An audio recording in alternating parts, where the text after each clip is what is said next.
Hey, welcome back. It's Pat, that Halloween movie collector, and I am back to close out the decade with my top 10 albums from 1979.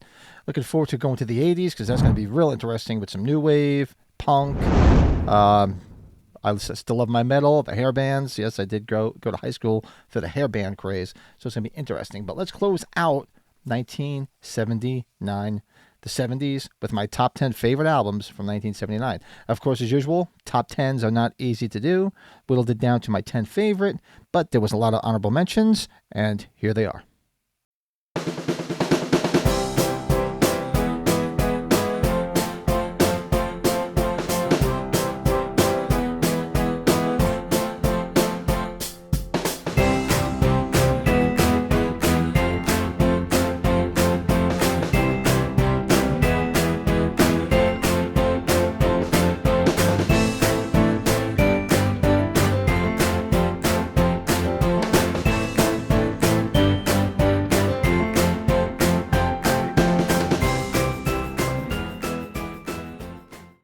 A lot of good albums in there. Wasn't as easy as I thought. When I did my 78, I'm like, well, 79 didn't have that many great albums. Well, until I started looking through my CDs over here and still starting to realize, I'm like, no, there was actually some pretty damn good albums that came out in 79. So I was completely wrong. So I did whittle it down to my 10 favorite albums, and let's do this. My number 10, released on September 21st, 1979, Cheap Trick, Dream Police. Love Dream Police, the album, the song, love the band. Hot off the heels of Budokan, this was a great follow-up and a great way to end the 70s, and look forward to the 80s because Cheap Trick has been pumping shit out. If you guys don't follow Cheap Trick constantly, they're still putting out new albums. In the last couple of years, they did another one. So Dream Police was great. You got some great songs on there. The title track alone is synonymous with this album. I'll Die With You Tonight, Need Your Love Tonight, Voices, just great album. There's so much great stuff on here, and if you like Cheap Trick, I'm sure it's in your top three Cheap Trick albums. Okay, my number 9, released on June 13th, 1979. The follow-up to the smash debut album of The Cars, Candy O. Great song on here, Candy O. Gotta love that song. Dangerous Type. The Cars just just ended the 70s with some great stuff, and man, were they synonymous with the early 80s, especially the MTV years. There's a lot of great stuff on here. The title track, Candy O. Love the dual vocals between Benjamin Orr and Rick Ocasek. Just some great pop, new wave-ish, just great like 3-chord rock and roll, and great guitar player, Elliot Easton. And they just got better and better. They really did. It's a shame that things ended so abruptly when Benjamin Orr passed. But there's still a lot more great car stuff to come when we hit the 80s. So looking forward to that.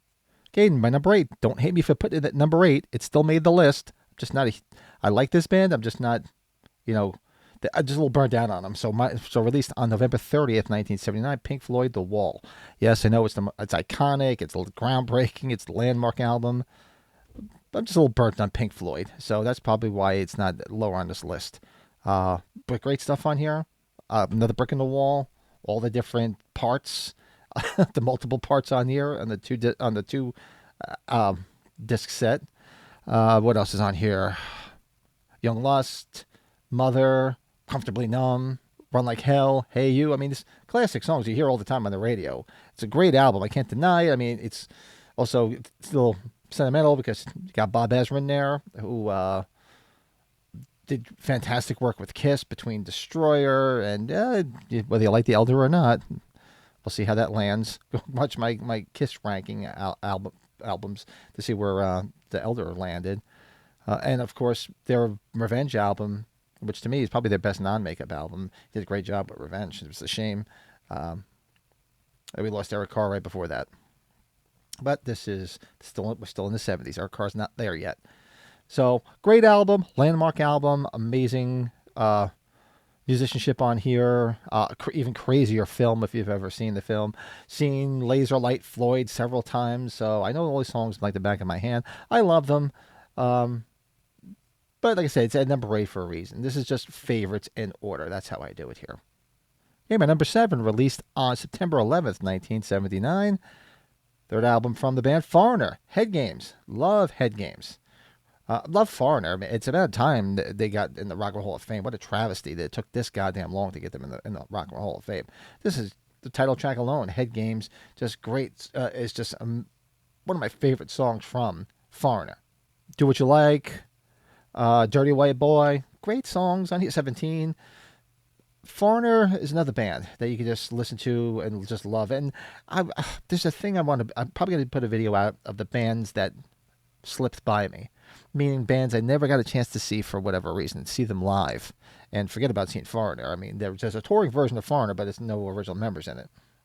I think Luke Graham appears maybe once in a blue moon, but I think it's supposed to be ending this year. I think Jeff Pilson, if I remember correctly, was the bass player for the band, who is from Dokken. But there's several bands for some reason or other I love. I just never got a chance to see them, whether they didn't play in the area, couldn't get the tickets, I wasn't available that evening. I'm going to put a list together like that. And Foreigner's one that passed me by. I would have loved to have seen Foreigner. And there's going to be a lot more Foreigner because same thing, man. They were hits on the MTV era in the early 80s, so there's still more Foreigner to come. Number 6, released on August 15th of 1979. Led Zeppelin, In Through the Outdoor, the last official release of Zeppelin with John Bonham because he passed away the beginning of the following year.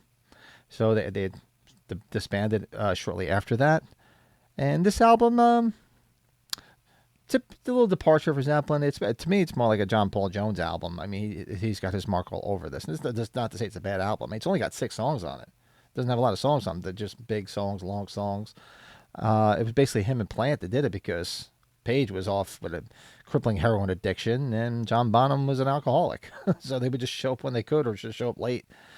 So, but hey, if that's the condition you're in and you still put out the type of material like this, it just goes to show you how good they were.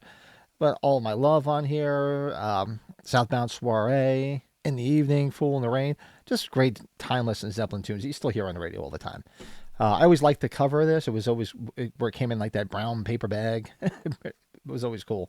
So yeah, it lands on this. I mean, I love me some Zeppelin, but just several other albums that made it to lower numbers than this. Number 5, the opposite end of the spectrum. Here we go. Getting a little eclectic with my mixes like I usually do. Released on March 3rd, 1979. The album that introduced me to this man.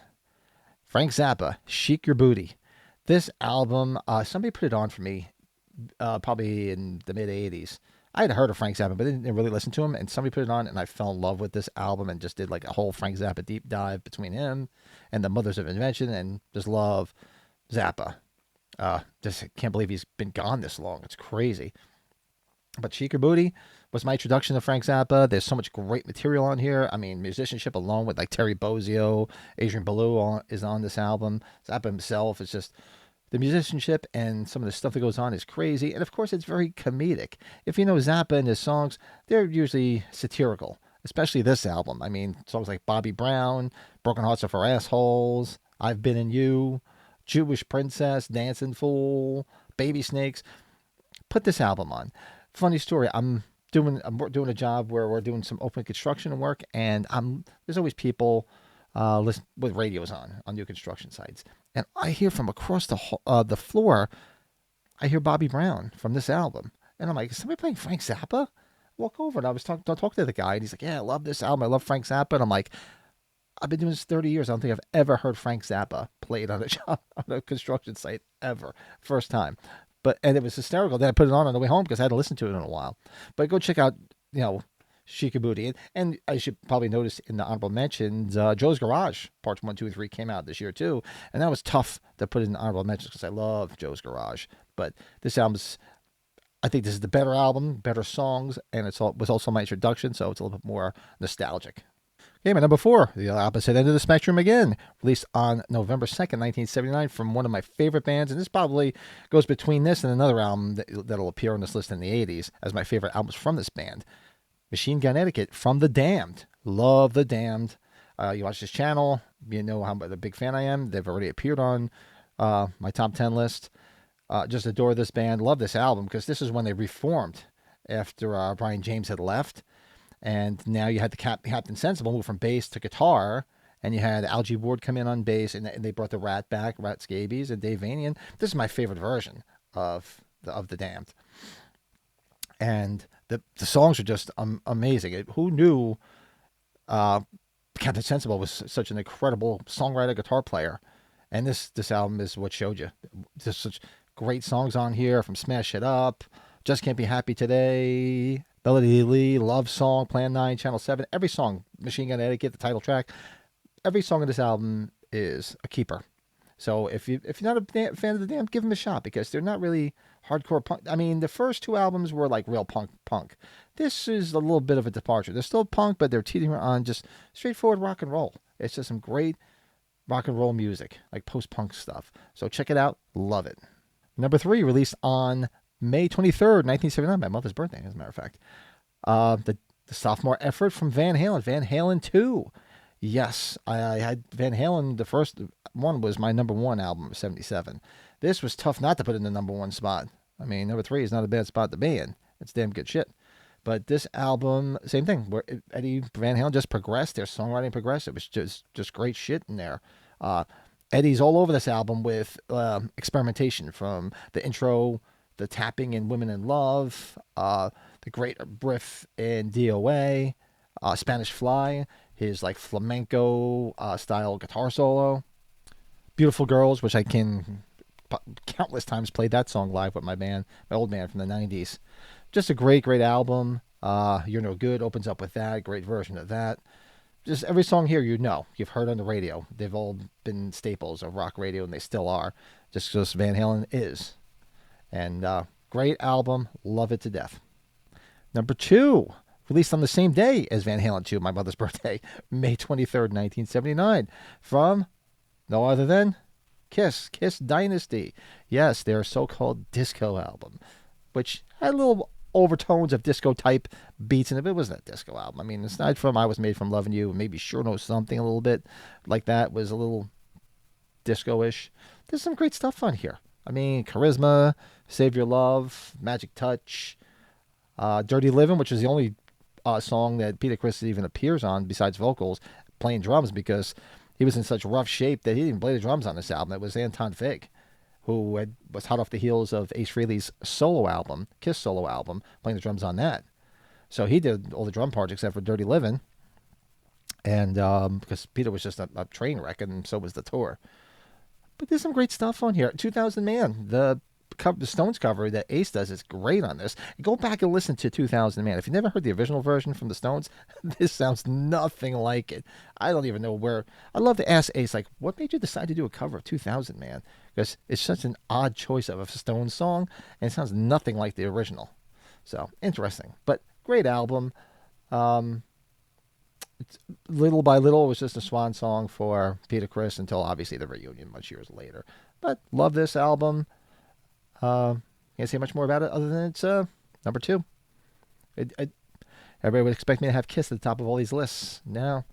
Here it is, top of the mountain, my number 1, my favorite album of 79, released on July 27th of 79, AC/DC, Highway to Hell. Love this album. This album was my introduction to AC/DC. Borrowed this from a friend of mine in school, probably in the early 80s. And I don't think I ever gave it back to him. I think I still have that vinyl, truth be told. I mean, obviously I have it on CD now. I don't even listen to my vinyl. I gave all my vinyl to my son. There's not a bad song on this album. And it basically, here's another swan song for Bon Scott, because in February 2nd of 80, we lost him. And it was such a shame, because this was the album that really broke them into the stratosphere. And obviously we know what's coming in the 80s with Brian Johnson. But we'll get there when we get to that decade. Every song on this album is a keeper. Highway to Hell, If You Want Blood, You've Got It, Girls Got Rhythm, Beating Around the Bush. What else is on here? Night Prowler, Red Hot, Shot Down in Flames. Every song is a keeper. Love this album. Still listen to it all the time. I wish they play a little bit more off this album on the radio. I mean, all they ever really play is Highway to Hell. There's so many great songs on here. I don't understand why they don't play some more off of this. Great album. My introduction to AC/DC, one of my favorite bands of all time. And there's no denying that this, as if you've seen my previous top 10 from 77, where we talked about Power Age, how much I love Power Age. And that teeters on my favorite AC/DC album too. Like one day you could ask me about Highway to Hell. Might be my favorite album like it is now because I'm doing this list. I love Power Age just as much. Love Bon Scott to death. Miss that guy. Some great. If you look at some old footage of him, would love to have seen him. And AC/DC, that falls on my list of bands that eluded me. I love AC/DC. Every single thing they've put out, I've been a fan of. But it's one band that's eluded me. I've never seen live. Might have to be this time around, which kind of sucks now because Malcolm's is gone. So it's not really the original band. I mean, well, you want to get technical, that wasn't the original band either. They had other previous members in the 70s, but that's the classic lineup with Malcolm on it. I mean, Malcolm started the damn band. But you know what? If they tour the States this time around, I'll probably have to go just to say I did see them. There's one band, I don't know. Every time it came around, I just wasn't around or something happened. But that list, I think, is going to come out. I might have to start working on that right after this video. But there you have it. That is my top 10 albums, my personal favorite of 1979. A lot more than I thought once I started digging into 1979. But looking forward to the 80s. We're going to move up to the 80s, probably do it in another week or two, depending on time. Do me a favor. If you like this video, you like the top 10s, you like to talk about music, rock, Kiss, whatever, hit that like button. Helps people find this channel. Let spread the word. Come here and just let me know a little bit more about some of the albums that you guys liked. Let me know some of them I may have missed, not only in my top 10, but maybe in my honorable mention as well. And if you haven't subscribed, hit that subscribe button. Don't cost nothing. There's a lot of cool stuff here. I'm going to be doing a lot more now that the new year started. I was pretty busy the past couple of months. We're going to try to make some more time, put out some more content, especially when it comes to music and movies and, of course, horror and, of course, Halloween. It's always Halloween here, as you can see in the Halloween podcast room. So until next time, I do my top 10 albums of 1980. Hope you enjoyed this. Have a great 2025. I'll talk to you soon.